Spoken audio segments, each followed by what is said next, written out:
hearts of men. The Shadow knows. Friends, strangers, and enemies, tonight we are going to take a look at MezcoToyz 12th scale figurine of the Shadow. Not to be mistaken with the Hedgehog by the same name, the Shadow originated as a radio program in the early 30s, dramatized to show listeners both young and old alike that crime does not pay. The series would center around the heroic exploits of Lamont Cranston, wealthy man about town, who learned to use his powers of hypnosis while abroad in the Orient, and now he uses his powers to take on villains and gangsters.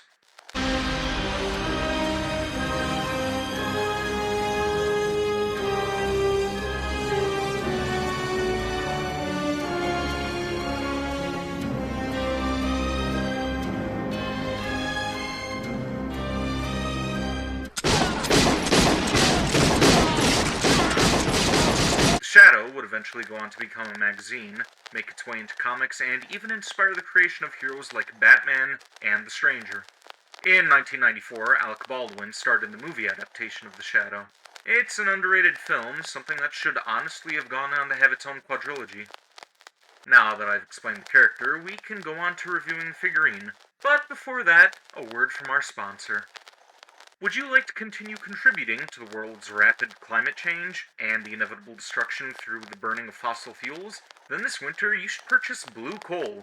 The temporary comfort it provides will keep you and your family warm while doing irreparable damage to the ozone layer, and shower the earth in smog and acid rain. But no need to concern yourself with that. After all, it won't reach such catastrophic levels until you are all dead and gone.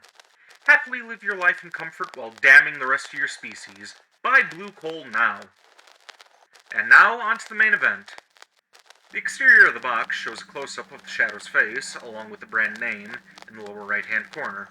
And on the top and lower middle of the box, we have the signature catchphrase for the radio show.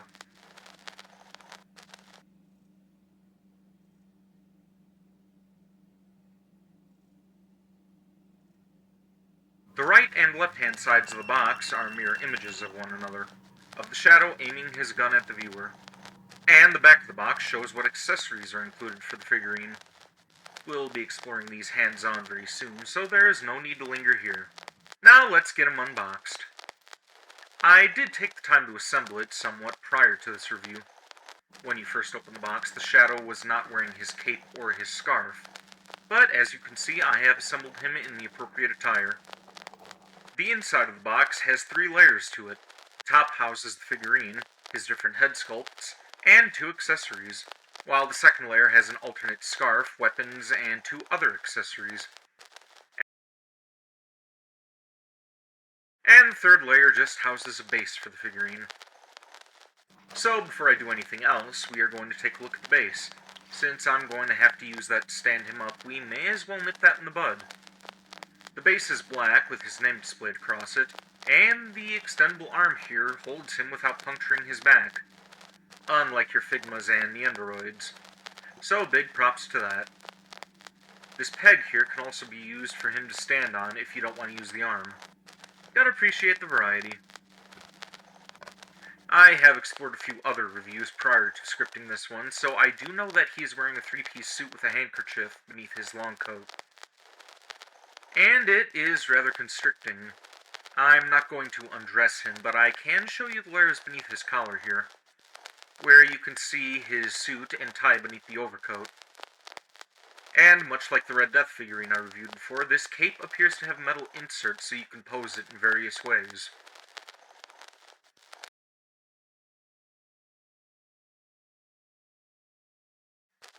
He is also wearing his dual holsters for his pair of 1911s. An accessory they included 2 of, for some reason. The other is here, and it looks like the holsters are actually positioned slightly different than the one he's currently equipped with. I'm assuming this one is for actual use with his guns, and the other is just for display. Another 2 accessories of his are these 2 alternate heads, and while I don't see much difference between the first one and the one that he is currently displayed with, the third head is obviously different. showing a sinister smile that tells criminals do not fuck with me. His alternate hands range from closed fists, different hand signs, which I assume he uses for his hypnotic abilities, and semi-closed hands for gripping the other accessories. There is also this one offhand sending out this red flash. I believe this is also a display of his abilities. Be careful with this one. You may stick yourself or break it. The last accessory on the top layer is a radio, TV, telephone typewriter? What? Okay, so I don't actually know what this is, but it's very 40s, 50s sci-fi. Oh, apparently it's two-way radio with an extended phone according to this guide here. Look, I do like the Shadow. He's a great hero, but I don't know every single last detail about him. But basically I know him. Basically. The middle layer, again, has his alternate scarf and these scales, which he can hold on to. On the left-hand side we have gangsters and criminals, while the right-hand side is police officers. I found that this thing had a bad habit of getting its chains tangled up when I was posing it, and I'm thinking that maybe there was a better way that this could have been put together. His other accessory is a crystal ball with a skull inside. This one I don't particularly care for at all, because of the lines. See here, this is how the mold was made to fit together around the skull.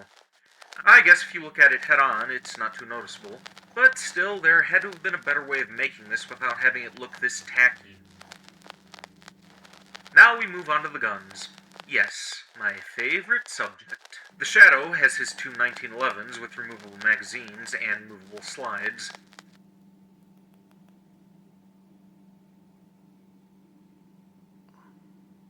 The magazines are quite numerous as well, but no pouches to contain them on his person. Same thing with these flashes here, so I'm just writing these off as replacement parts. Good thing for that too, because as I was inspecting this figurine to write the script for this, I ended up losing one of the flashes. Still can't find it either. Oh, wait a minute. It just fell in with one of the other flashes. Oh, good. I'm also led to believe that these flashes here are made to simulate rapid fire and single fire respectively, based on the way that they are shaped, with these flashes here being the former. And his final weapon is a Thompson submachine gun with a drum magazine. This magazine can also be removed, and there is a backup for it as well. This also has a flash here, much larger, to emphasize the automatic rate of fire. This one makes me nervous when I display it, though. It feels like it'll break when I try to insert this tiny peg in the muzzle, since the flash is much heavier than the peg itself. Honestly, I worry that it may snap the barrel, too, if I don't position it carefully, and oh look! I bent the motherfucker. Well, let's hope that straightens out again. The weapon also appears as though it's seen some use, having some scratches and cracks on the frame, while his 1911s are in premium condition. Pretty great figurine for the most part. I'm not sure I really cared for the way some of these accessories were manufactured, the biggest flaw being the molding for the crystal ball. Scales are cool, but I feel I may end up breaking those since they have the knack for getting tangled up. And hopefully I don't run into any more issues with the Tommy gun, because I don't think that can handle getting bent repeatedly. And his clothes were too constricting, hindering the possibility for some more unrestrained poses. But the overall detail that they put into the Shadow himself, and the fact that the manufacturers included replacement parts, in the off chance something could get lost or destroyed, more than makes up for it. In the end, I give it a 7 out of 10. You know, when I initially bought this thing, I thought it was going to be a 6th scale figurine. Then I read the fine print. Not that I mind, though. That just gives me an excuse to pick up another one. And if I outbid the others trying to acquire it, maybe we can feature him on the channel as well. But with that all being said, here endeth the review. Stay tuned until next time we meet.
The wheat of crime bears bitter fruit. Crime does not pay.